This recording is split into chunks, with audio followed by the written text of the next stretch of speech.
My 6-year-old niece called on a stormy night. I'm alone, starving. Please help, uncle. I rushed to my parents' house, where she was living under their care. What I found there made my blood boil. The rain didn't just fall that night in Bowling Green, it attacked. It lashed against the windows of our small wooden house like 1,000 tiny claws, trying to tear through the glass. At 37, my life was defined by the scent of motor oil and the steady rhythm of a man who thought he had outrun his past. I was Elias Turner, a simple mechanic, a husband to Hannah, and a father to our 8-year-old son, Rocky. We were happy. Or rather, we were safe. But safety is an illusion that can be destroyed by a single ring of a telephone. It was nearly midnight. The house was a sanctuary of soft breathing and shadows until the phone on the bedside table shrieked. My heart hammered against my ribs before I even picked it up. Caller ID, Nashville area code. My parents' house. Hello, I whispered, my voice thick with sleep and an immediate, unexplained dread. There was no greeting, only the sound of ragged, shallow breathing and the distant roar of thunder. Then, a voice so small, so fragile, it sounded like it was made of glass. Uncle Elias? Are you there? It was Zoe, my 6-year-old niece. Zoe? Sweetheart, why are you awake? Where are your grandparents? A sob broke through the line, followed by a frantic whisper. I'm in the dark closet, Uncle. They locked the big door. I'm so hungry. My tummy hurts so much. Please, they said if I cried, the monsters would come. Please come get me. Zoe, listen to me. Click. The line went dead. The silence that followed was louder than the thunder. My blood turned to ice. My parents, Stone and Robin Turner, were supposed to be her guardians. They were the pillars of the community, the godly grandparents who had stepped in when my younger brother Jetson vanished into the void of his own grief. They were supposed to be her salvation. I called back. Twice. 10 times. The subscriber you are trying to reach is unavailable. I didn't wake Hannah with a gentle touch. I threw the covers off and grabbed my keys. Hannah, wake up. Something is wrong at my parents' house. Zoe, she sounded like she was dying. By the time I hit the highway, the world was a blur of gray water and strobe light flashes of lightning. Every mile felt like a year. As I drove, the memories I had tried to bury began to claw their way to the surface. To understand the horror of that night, you have to understand the Turners. My father, Stone, was a man of iron and ego. To him, the family name was a brand that had to be kept untarnished at any cost. My mother, Robin, was the architect of appearances. Everything had to look perfect, even if the foundation was rotting. Then there was Jetson, my little brother. He was the golden boy, the genius engineer. When he married Mia and they had Zoe, it felt like the Turner legacy was finally going to be something beautiful. But then the accident happened. A drunk driver took Mia in an instant. Jetson didn't just break, he disintegrated. He turned to bottles, then pills, trying to numb the sight of his wife's lifeless body. And one morning, 4 years ago, he left a note and disappeared, leaving Zoe, a trembling 4-year-old with her mother's eyes, on our parents' doorstep. We'll take care of her, Elias, my mother had said, her voice dripping with martyred pride. It's our cross to bear. We'll make sure the world knows we are a family that stands together. I wanted to take her. God, I wanted to. But Hannah and I were struggling, and my parents had the big house in Nashville, the pension, and the experience. I visited when I could. I saw the signs, Zoe getting thinner, her eyes losing their spark, but every time I asked, Stone would growl about my interference, and Robin would laugh it off. She's just a picky eater, Elias. She misses her father. Don't be so dramatic. I chose to believe them because the truth was too heavy to carry. I chose to believe my parents were capable of love. That was my first sin. I skidded into my parents' driveway in Nashville at 1:30 a.m. The house sat there, a dark monolith against the stormy sky. Not a single light was on. I pounded on the front door, my fists bruising against the heavy oak. Dad, open the door. It's Elias. Silence. Only the rain. I ran to the side of the house, peering through the windows. The living room looked like a showroom, pristine, expensive, soulless. Then I saw it. On the mahogany coffee table sat a designer handbag I knew my mother couldn't afford on a pension. Next to it, a brand new 75-inch television. A cold realization began to sink in. The foster care stipend. The $500 a month meant for Zoe's clothes, her food, her therapy. It wasn't going to Zoe. I didn't hesitate. I grabbed a heavy garden stone and shattered the glass of the back door. The alarm didn't go off. They hadn't even set it.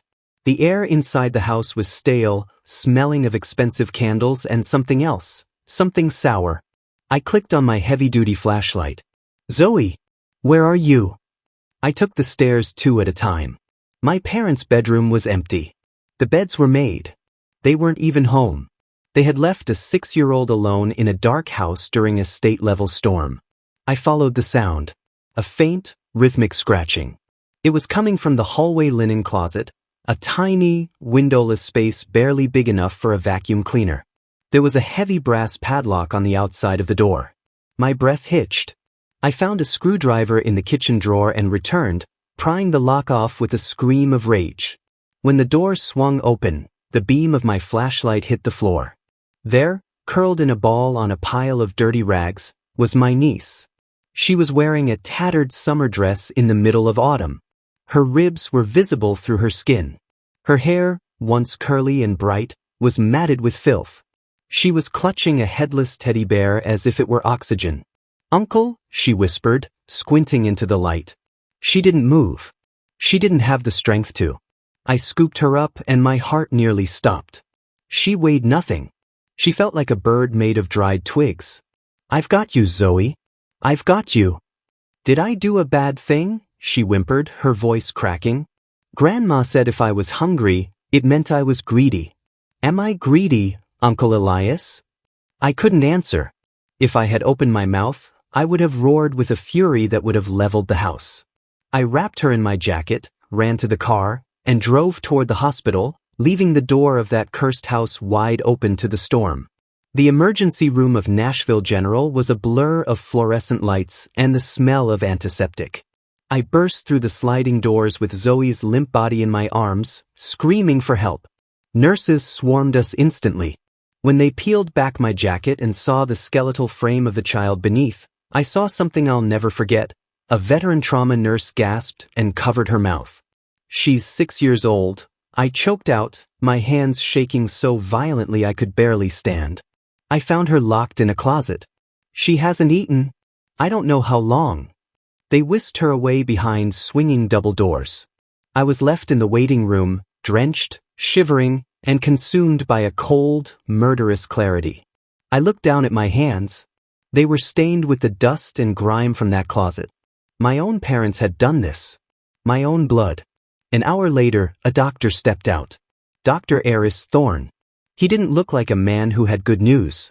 He looked like a man who had seen a crime scene. "Mr. Turner," he began, his voice tight. "Your niece is suffering from stage 4 malnutrition. Her body has begun to consume its own muscle tissue to keep her heart beating. She has severe dehydration, vitamin deficiencies that have weakened her bone density, and signs of prolonged psychological trauma. If you had found her 24 hours later, her organs would have simply shut down." I felt the floor tilt beneath me. "She's going to live?" "We are doing everything we can," he said, his eyes hard. "But I have already contacted the police and Child Protective Services. This isn't just neglect, Mr. Turner. This is slow-motion execution." My phone vibrated in my pocket. It was a text from my mother. "Elias, we're back from the gala. Why is the back door broken? Where is Zoe? If this is one of your stunts, you'll pay for the repair." The gala. They were at a charity gala while there. Granddaughter was starving in a closet. I didn't reply. I waited. 2 hours later, the elevator doors at the end of the hall hissed open. My parents walked out. My father was in a tailored tuxedo, smelling of expensive bourbon. My mother was in a silk gown, her hair perfectly coiffed. They looked like the picture of Nashville royalty. When they saw me sitting there, my mother didn't rush to ask about Zoe. She marched up to me and hissed, "How dare you break into our home? Do you have any idea how much that glass cost? And where is that ungrateful child? She's supposed to be in her room. I stood up slowly. I am a head taller than my father, and for the first time in my life, I didn't feel like a son. I felt like a judge. Her room? I asked, my voice dangerously low. You mean the broom closet you padlocked from the outside? The one where she was lying in her own filth because she was too weak to cry. My father stepped forward, his face turning a deep, angry purple. Watch your tone, Lias. That girl is a burden we took on out of the goodness of our hearts. She's difficult. She refuses to eat what we give her. She's just like her father, broken and weak. We had to discipline her. Discipline. I stepped into his space, my chest heaving. The doctor says she's starving to death, Dad. Where did the $500 a month go? The money Jetson left? The state stipend. My mother's eyes flickered toward her designer handbag. That money is for the upkeep of this family. For the sacrifices we make. Do you know how much it costs to keep up appearances while raising a child of a drug-addicted runaway? You used her, I whispered, the realization hitting me like a physical blow. You didn't keep her because you loved her. You kept her because she was a paycheck and a way to look like martyrs to your friends. Careful, boy, Stone growled, pointing a finger at my chest. We are her legal guardians. You have no rights here. We will take her home, and you will never see her again. I'll have you arrested for kidnapping before the sun comes up. Actually, Mr. Turner, a new voice interrupted. 2 police officers and a woman in a sharp suit, the CPS investigator, stepped out from behind the nurse's station. They had heard everything. Stone and Robin Turner? The officer asked. You're under arrest for aggravated child abuse and endangerment. Hands behind your backs. Now. Watching the handcuffs click onto my father's wrists was the most satisfying sound I had ever heard. My mother began to wail, not for Zoe, but about the embarrassment of being seen in a hospital in cuffs. As they were led away, my father looked back at me, his eyes full of pure, unfiltered hatred. You've destroyed this family, Elias, he screamed. No, Dad, I replied, watching them go. I just stopped you from killing what was left of it. The next 3 weeks were a battle. Zoe remained in the hospital, her tiny body fighting to accept nutrients again. She was terrified of the dark. She wouldn't sleep unless I or Hannah was holding her hand. When she was finally discharged, she came home to us in Bowling Green. We turned Rocky's spare room into a sanctuary, bright colors, soft lights, and a door that would never, ever be locked. But the trauma ran deep. For the first month, Zoe would hide food. I'd find crusts of bread under her pillow or half-eaten apples in her shoes. When I found her doing it, she would freeze, her eyes wide with terror, waiting for a blow that never came. Zoe, sweetheart, I said, kneeling beside her as she tried to hide a granola bar. You don't have to hide it. There's a whole pantry full of food. It's all yours. You will never be hungry again. I promise. She looked at me, her lower lip trembling. But Grandma said, she said there wasn't enough for everyone. She said I was taking the food out of Grandpa's mouth. I pulled her into my arms and let her cry until her small frame went limp. Grandma was wrong. Grandma was a liar. Slowly, the light began to return. She started to play with Rocky. She started to laugh, a small, shy sound at first, then a bell-like ring that filled our home. She began to gain weight. Her hair grew back thick and shiny. But there was still a shadow. A question she asked every night before she went to sleep. Uncle Elias? Is Daddy ever coming back? Did he leave because I was greedy too? I didn't have an answer for her. I didn't know if Jetson was dead in a ditch or starting a new life under a different name. All I could do was tuck her in and tell her that she was loved. That she was enough. The courtroom in Nashville felt like a tomb. It had been 6 months since I carried Zoe out of that closet, but seeing Stone and Robin Turner across the aisle made the air feel thin. They didn't look like criminals. They looked like victims. Robin wore a modest black dress, clutching a handkerchief, while Stone sat with a Bible on the table in front of him. Their lawyer, a shark in a 3-piece suit, began his opening statement by painting them as elderly saints overwhelmed by a troubled child. My clients took in a child abandoned by a degenerate father, the lawyer argued, his voice booming. They're old. They were tired. Perhaps they were negligent but criminal? This is a family dispute fueled by Elias Turner's desire for his parents' estate. I felt Hannah's hand tighten on mine. My blood boiled. But then it was our turn. Jennifer Lawson, our attorney, didn't use flowery words. She used facts. She projected the hospital photos of Zoe onto a massive screen. The image of those protruding ribs and the hollow, haunted eyes filled the room. The jury gasped. One woman burst into tears. Then, Jennifer called the neighbor, Cheryl. I saw them, Cheryl whispered, her voice trembling as she looked at my parents. I saw them leave in their Sunday best while that little girl's face was pressed against the glass of the attic window.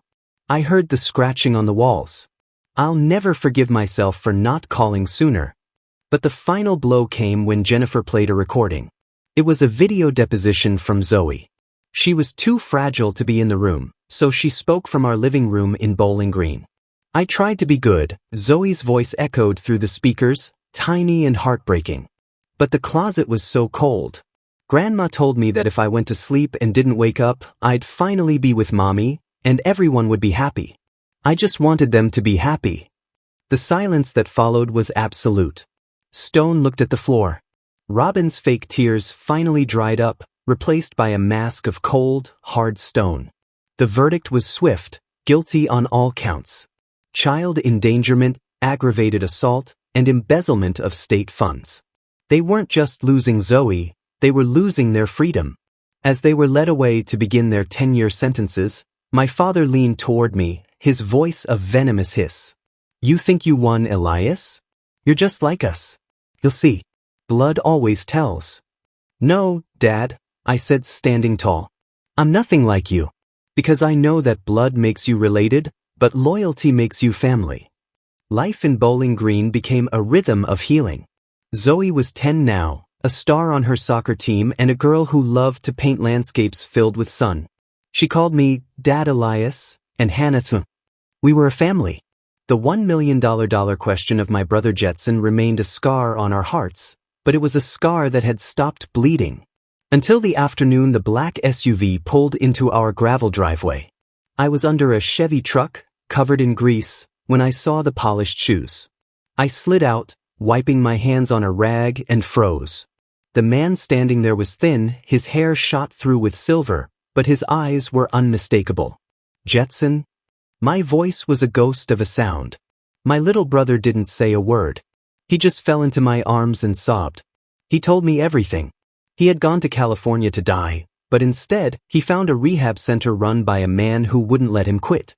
He had spent years working 3 jobs, clawing his way back from the brink, eventually starting a small software firm that took off. He was wealthy, he was sober, and he was terrified. I heard about the trial, Elias, Jetson whispered as we sat on the porch. I saw the news. I failed her. I left her with monsters. You didn't know, Jetson, I said, though part of me wanted to scream at him. But I'm not the one you need to talk to. Zoe came around the corner of the house, her hair in a messy ponytail, holding a soccer ball. She stopped dead. The ball rolled away, thumping against the porch steps. The silence lasted an eternity. Jetson didn't move, he didn't want to scare her. He just knelt on the grass and held out a small, tattered object. It was the head of the teddy bear she had been clutching in the closet.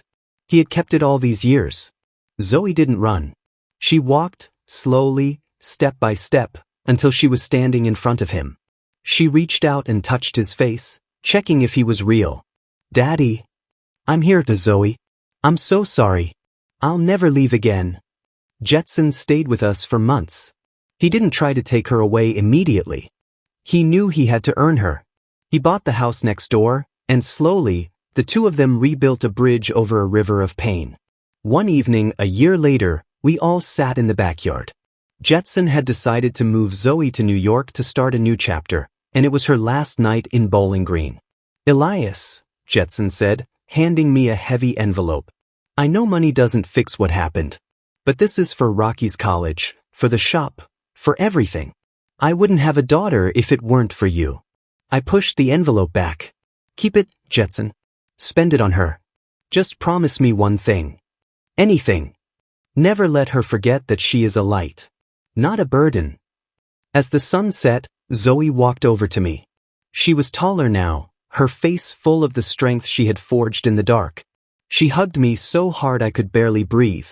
I'm going to be an artist, Dad Elias, she whispered. And I'm going to paint only bright things. So no one ever has to be afraid of the dark again.